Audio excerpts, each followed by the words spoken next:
नमस्कार। आप सभी का मेरे चैनल नीली बत्ती में स्वागत है। ये रही आज की कुछ प्रमुख खबरें। डब्ल्यूएचओ ने अमेरिका के फंडिंग रोकने के फैसले पर अफसोस जताया। विश्व स्वास्थ्य संगठन के प्रमुख ने 16 अप्रैल को संयुक्त राष्ट्र की एजेंसी के लिए फंडिंग को रोकने के अमेरिका के फैसले पर अफसोस जताया और अपने कथित कुप्रबंधन, कवर अप और गलत तरीकों के बारे में राष्ट्रपति डोनाल्ड ट्रंप की शिकायतों से बचाव करते हुए अपने निर्णयों की समीक्षा का वादा किया। डब्ल्यूएचओ के महानिदेशक टेड्रोस अधनोम गेब्रियस राष्ट्रपति ट्रंप द्वारा अमेरिकी फंडिंग को रोकने की घोषणा के बाद बचाव पक्ष पर थे। यह फंडिंग हाल के वर्षों में सालाना लगभग $0.5 बिलियन हो गई है। अगली खबर है, 88 डिब्बों की अन्नपूर्णा ट्रेन ने 50 से भी कम समय में 1634 किलोमीटर की दूरी तय की। भारतीय रेलवे ने एक नया इतिहास रच दिया है। इसकी 88 डिब्बों की मालगाड़ी अन्नपूर्णा ने 50 घंटे से भी कम समय में 1634 किलोमीटर की दूरी तय की। 88 डिब्बों की अन्नपूर्णा फ्रेट ट्रेन ने पंजाब के ढंडारी कला से पश्चिम बंगाल के न्यू जलपाईगुड़ी तक 49 घंटे 50 मिनट में यात्रा की। 1634 किलोमीटर की दूरी को तय करने में 96 से 100 घंटे लगते थे। ट्रेन ने तत्परता से देश भर में 10 राज्यों में ज़रूरतमंदों तक खाद्यान्न पहुंचाया है। अगली खबर है, आरबीआई ने उद्योगों के लिए 50,000 करोड़ रुपए के बूस्टर पैकेज की घोषणा की। रुपए में गिरावट और वित्तीय बाजार के अन्य क्षेत्रों में निरंतर अस्थिरता के बीच भारतीय रिजर्व बैंक ने 17 अप्रैल को कई नियामक उपायों की घोषणा की है। आरबीआई गवर्नर शक्तिकांत दास ने रेपो रेट को अपरिवर्तित रखते हुए रिवर्स रेपो रेट को 4% से घटाकर 3.75% करने की घोषणा की। उन्होंने लॉकडाउन के कारण हुए नुकसान से उबारने के लिए लघु और मध्यम उद्योगों के लिए 50,000 करोड़ रुपए के पैकेज की भी घोषणा की। अगली खबर है, मध्य प्रदेश सरकार ने राज्य को 3 श्रेणियों में विभाजित किया। मध्य प्रदेश में राज्य सरकार ने स्पष्ट किया है कि इंदौर और भोपाल में कोविड-19 के रोगियों की बढ़ती संख्या कोई चिंता का विषय नहीं है। राज्य में संक्रमित लोगों की कुल संख्या लगभग 1200 तक पहुंच गई है। अब तक 55 लोगों की संक्रमण से मौत हो चुकी है, जबकि 65 ठीक हो चुके हैं। इंदौर में 842 और भोपाल में 197 संक्रमित हैं। अगली खबर है, भारतीय वैज्ञानिकों ने कोविड-19 के लिए कम लागत वाली नैदानिक परीक्षण किट विकसित की। केरल के एक शोध संस्थान ने कोविड-19 के लिए एक नई, त्वरित और कम लागत वाली नैदानिक परीक्षण किट विकसित की है, जो एक बड़ी सफलता हो सकती है। विज्ञान और प्रौद्योगिकी विभाग के तहत तिरुवनंतपुरम में Shri Chitra Tirunal institute for medical sciences and technology ने कोविड-19 के निदान के लिए चित्रा जीन LAMPN नामक एक नवीन नैदानिक परीक्षण किट विकसित की है। यह वायरल न्यूक्लिक एसिड या RT-LAMP तकनीक के रिवर्स ट्रैश लूप मध्यस्थता प्रवर्धन का उपयोग करके वायरस के N जीव का पता लगाता है। अगली खबर है, श्रीलंका, कोविड-19 का कोई नया मामला दर्ज नहीं हुआ। श्रीलंका में 16 अप्रैल को कोविड-19 के किसी भी नए पॉजिटिव मामले की पुष्टि नहीं हुई है, जबकि 5 मरीजों के ठीक होने से सक्रिय मामलों की संख्या 163 पर आ गई है। वर्तमान में इस संक्रमण से 68 मरीज उबर चुके हैं और अब कुल 238 संक्रमित लोगों में से 7 की मृत्यु हुई है। देश में कर्फ्यू लगा हुआ है, लेकिन सरकार अगले सप्ताह से शुरू होने वाली आंशिक आर्थिक गतिविधियों को बहाल करने की योजना बना रही है। देश में कोई सामुदायिक प्रसारण नहीं देखा गया है। अगली खबर है, यूक्रेनी सेना और रूस समर्थित विद्रोहियों ने कैदियों का आदान प्रदान किया। यूक्रेनी बलों और रूस समर्थित विद्रोहियों ने 16 अप्रैल को 34 कैदियों का आदान प्रदान किया, जिसका उद्देश्य पूर्वी यूक्रेन में 6 साल लंबे युद्ध को समाप्त करना था। यूक्रेन के राष्ट्रपति के कार्यालय ने कहा कि यूक्रेन ने विद्रोही नियंत्रित पूर्व में 2 अलगाववादी संस्थानों के साथ अदला बदली में 14 विद्रोहियों के बदले अपने 20 नागरिकों को वापस ले लिया है। यूक्रेन, रूस, जर्मनी और फ्रांस के नेताओं ने के एक शिखर सम्मेलन में पिछले साल कैदियों के आदान प्रदान का समझौता हुआ था। अगली खबर है, सरकार ने पैरासीटामोल से बने यौगिकों के निर्यात से प्रतिबंध हटाया। केंद्र सरकार ने तत्काल प्रभाव से फिक्स्ड डोज कॉम्बिनेशन सहित पैरासीटामोल से तैयार किए गए निर्यात के प्रतिबंधों को हटा दिया है। विदेश व्यापार महानिदेशालय ने कहा कि एफटीसी सहित पैरासीटामोल से तैयार किए गए फॉर्मूले निर्यात के लिए स्वतंत्र कर दिए गए हैं। हालांकि पैरासीटामोल सक्रिय दवा सामग्री एपीआई निर्यात के लिए प्रतिबंधित रहेगा। सरकार ने 3 मार्च को पैरासीटामोल सहित 26 फार्मा अवयवों को और दवाओं पर निर्यात प्रतिबंध लगा दिया था। अगली खबर है, कुछ सेवाओं को लॉकडाउन प्रतिबंध से छूट दी गई।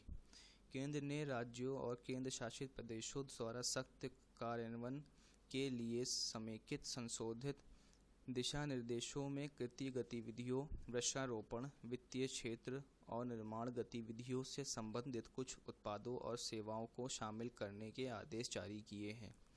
कृषि और बागवानी गतिविधियों जैसे कि वन क्षेत्रों में अनुसूचित जनजाति और अन्य वनवासियों द्वारा लघु वन उपज या गैर लकड़ी वन उपज के संग्रह, कटाई और प्रसंस्करण को छूट दी गई है। अगली खबर है, सरकार ने यूपीएससी द्वारा परीक्षा रद्द करने की खबर को खारिज किया। केंद्र सरकार ने एक क्षेत्रीय समाचार चैनल की रिपोर्टों को खारिज कर दिया है कि कोविड-19 के मद्देनज़र संघ लोक सेवा आयोग द्वारा आयोजित परीक्षाओं को रद्द कर दिया गया है। प्रेस सूचना ब्यूरो ने स्पष्ट किया कि दावा गलत है। यूपीएससी ने संयुक्त चिकित्सा सेवा परीक्षा आईईएस, आईएसएस, एनडीए सहित विभिन्न परीक्षाओं के लिए स्थगन नोटिस जारी किया है। उम्मीदवारों को किसी भी अपडेट के लिए यूपीएससी की आधिकारिक वेबसाइट देखने की सलाह दी गई है। अगली खबर है, क्रिकेट। आईपीएल 2020 अनिश्चितकाल के लिए निलंबित। भारतीय क्रिकेट कंट्रोल बोर्ड ने कोविड-19 महामारी के कारण इंडियन प्रीमियर लीग 2020 को अनिश्चित काल के लिए निलंबित कर दिया है। बीसीसीआई के सचिव जय शाह ने कहा कि कोविड-19 के बारे में वैश्विक स्वास्थ्य संबंधी चिंताओं और भारत सरकार द्वारा महामारी के कारण के प्रसार को रोकने के लिए लागू किए गए लॉकडाउन उपायों के कारण बीसीसीआई की आईपीएल गवर्निंग काउंसिल ने फैसला किया है कि आईपीएल 2020 अगली सूचना तक निलंबित किया जा रहा है। अगली खबर है, कर्नाटक सीएससी लोगों को आरोग्य सेतु डाउनलोड करने में मदद कर रहा है। कर्नाटक के शिमोगा में सामान्य सेवा केंद्र Aarogya Setu mobile app download करने में लोगों की मदद कर रहे हैं। ये केंद्र लोगों को ऐप में मौजूद एप्लीकेशन और विवरणों के बारे में जानने में मदद कर रहे हैं। कर्नाटक में चामराजनगर जिले में कुंतरू ग्राम पंचायत महात्मा गांधी ग्रामीण रोजगार गारंटी योजना के माध्यम से रोजगार पैदा कर रही है और गांव के तालाब से गाद निकाल रही है। अगली खबर है, मालदीव ने कोविड-19 से निपटने के लिए द्वीपों के बीच आवाजाही को प्रतिबंधित किया।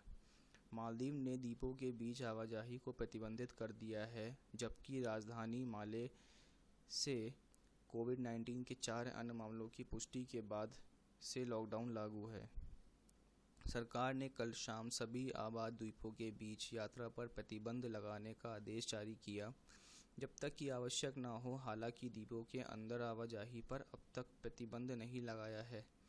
किसी भी तरह के जनसमूह पर प्रतिबंध लगा दिया गया है और लोगों को सामाजिक दूरी बनाए रखने की सलाह दी गई है। अगली खबर है, अबू धाबी मुसाफा में श्रमिकों की निःशुल्क कोविड-19 जांच करेगा। Abu Dhabi department of economics development Mussafah में क्लिनिक स्थापित करेगा ताकि श्रमिकों की निःशुल्क जांच की जा सके। एडीडीईडी ने बुखार, खांसी और सांस लेने में कठिनाई वाले लोगों, विशेषकर यदि उनकी उम्र 50 से अधिक है, से अनुरोध किया कि निःशुल्क जांच और उपचार के लिए विशेषज्ञ क्लिनिकों में चिकित्सा के लिए परामर्श लें। मुसाफा अबू धाबी के दक्षिण में औद्योगिक क्षेत्रों में से एक है। श्रमिकों के स्वास्थ्य और सुरक्षा सुनिश्चित करने के लिए ये प्रयास और एहतियाती उपाय किए गए हैं। अगली खबर है, ब्रिटेन ने लॉकडाउन की अवधि 7 मई तक बढ़ाई। ब्रिटेन सरकार ने कोरोना वायरस के खिलाफ देश की लड़ाई के हिस्से के रूप में 7 मई तक लॉकडाउन का विस्तार किया है। ब्रिटेन के विदेश सचिव डोमिनिक रॉब ने कैबिनेट की बैठक के बाद इस निर्णय की घोषणा की। उन्होंने कहा कि कम से कम अगले 3 सप्ताह तक सामाजिक दूरी के उपाय लागू रहेंगे। इस बीच 16 अप्रैल को 861 की वृद्धि के साथ महामारी से मरने वालों की संख्या बढ़कर 13,729 हो गई है। अगली खबर है, ट्रंप ने राज्यों की मदद करने के लिए नए दिशा निर्देशों का अनावरण किया। अमेरिकी राष्ट्रपति डोनाल्ड ट्रंप ने नए दिशा निर्देशों का अनावरण किया है जो राज्यों में लगे प्रतिबंधों में छूट देने में मदद करेंगे। ट्रंप ने कहा कि नए दिशा निर्देश राज्यपालों को अपने व्यक्तिगत राज्यों को चरणबद्ध तरीके से खोलने की अनुमति देगा। नए दिशा निर्देशों का उद्देश्य कोरोना वायरस के कम मामले वाले क्षेत्रों में प्रतिबंध में ढील देना है, जबकि अधिक संक्रमित क्षेत्रों में प्रतिबंध लागू रखना है। जिन क्षेत्रों में संक्रमण के मामले कम होंगे और जांच प्रणाली मजबूत होगी, उन्हें चरणबद्ध तरीके से खोला जाएगा। अगली खबर है, एनटीपीसी के सभी 45 अस्पतालों स्वास्थ्य इकाइयों में कोविड-19 रोगियों का उपचार। बिजली मंत्रालय के तहत national thermal power corporation NTPC ने अपने सभी 45 अस्पतालों और स्वास्थ्य इकाइयों का उपयोग कोविड-19 मरीजों के इलाज के लिए किया है। एनटीपीसी के सभी अस्पतालों में लगभग 168 आइसोलेशन बिस्तर बनाए गए हैं, जहां ऑक्सीजन की सुविधा भी उपलब्ध है। 122 अतिरिक्त बिस्तर आवश्यक पड़ने पर उपलब्ध कराए जा सकते हैं। दिल्ली के बदरपुर में एक अस्पताल और उड़ीसा के सुंदरगढ़ के मेडिकल कॉलेज अस्पताल को राज्य सरकारों द्वारा कोविड-19 से निपटने के लिए उपयोग करने के लिए तैयार किया गया है। अगली खबर है, ईपीएफओ ने 15 दिन में 946 करोड़ रुपए से अधिक के 3.31 लाख निकासी दावे निपटाए। कर्मचारी भविष्य निधि संगठन ने केवल 15 दिनों में भविष्य निधि निकासी के 946 करोड़ रुपए से अधिक के 3,31,000 दावे निपटाए हैं। श्रम मंत्रालय ने कहा कि कोविड-19 संकट के दौरान अंशधारकों को राहत देने के लिए ईपीएफ योजना से विशेष निकासी का प्रावधान जोड़ा गया था। प्रधानमंत्री गरीब कल्याण योजना के तहत ये विशेष राहत दी गई थी। इसके अलावा पीएफ न्यासों ने 284 करोड़ रुपये का वितरण किया है। अगली खबर है, मोदी के संबोधन को रिकॉर्ड 20.3 करोड़ लोगों ने देखा। प्रसारण दर्शक अनुसंधान परिषद ने खुलासा किया है कि 19 दिनों तक लॉकडाउन का विस्तार करने वाली प्रधानमंत्री नरेंद्र मोदी के संबोधन को देश के रिकॉर्ड 20.3 करोड़ टेलीविज़न दर्शकों ने देखा। भारत में महामारी शुरू होने के बाद प्रधानमंत्री देश को 4 बार संबोधित कर चुके हैं। इससे पहले मोदी ने जब 21 दिन का लॉकडाउन की घोषणा की तो उनके इस संबोधन को 19.3 करोड़ दर्शकों ने देखा था। अगली खबर है, आरोग्य सेतु के माध्यम से दी गई जानकारी का उपयोग चिकित्सा व्यवधान के लिए किया जाएगा। नीति आयोग के सीईओ अमिताभ कांत ने कहा है कि सरकार केवल मेडिकल व्यवधान के लिए आरोग्य सेतु के माध्यम से दी गई जानकारी का उपयोग करेगी और लोगों के डेटा का उपयोग किसी अन्य उद्देश्य के लिए कभी नहीं किया जाएगा। श्री कांत ने कहा कि गोपनीयता महत्वपूर्ण है और सरकार ने इसे सर्वोच्च स्तर दिया है। उन्होंने कहा कि आरोग्य सेतु ऐप लोगों, उनके परिवारों और समुदाय को कोविड-19 के खिलाफ एक ढाल प्रदान करता है। अगली खबर है, केंद्रों ने मनरेगा के तहत राज्यों और केंद्र शासित प्रदेशों को फंड जारी किया। केंद्रों ने राज्यों और केंद्र शासित प्रदेशों को महात्मा गांधी राष्ट्रीय ग्रामीण रोजगार गारंटी कार्यक्रम के तहत 7300 करोड़ रुपए जारी किए हैं। यह राशि पिछले वित्तीय वर्ष के बकाया और चालू वित्त वर्ष के पखवाड़े के लिए जारी की गई है।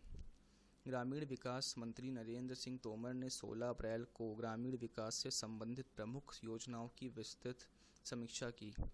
मंत्री ने कहा कि सिंचाई और जल संरक्षण से संबंधित टिकाऊ संपत्ति के निर्माण पर ध्यान केंद्रित किया जाना चाहिए। अगली खबर है, यूपी कोरोना वायरस के नमूनों की पूल जांच करने वाला पहला राज्य बना।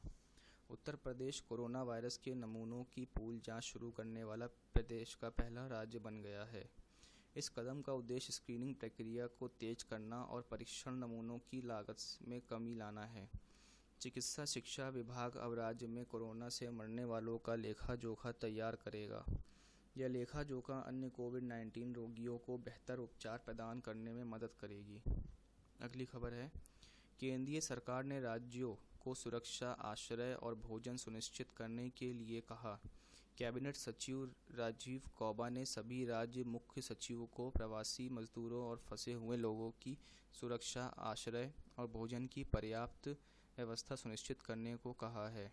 श्री गौबा ने राज्य के मुख्य सचिव से सभी जिला अधिकारियों को स्थिति की समीक्षा करने का निर्देश देने को कहा है।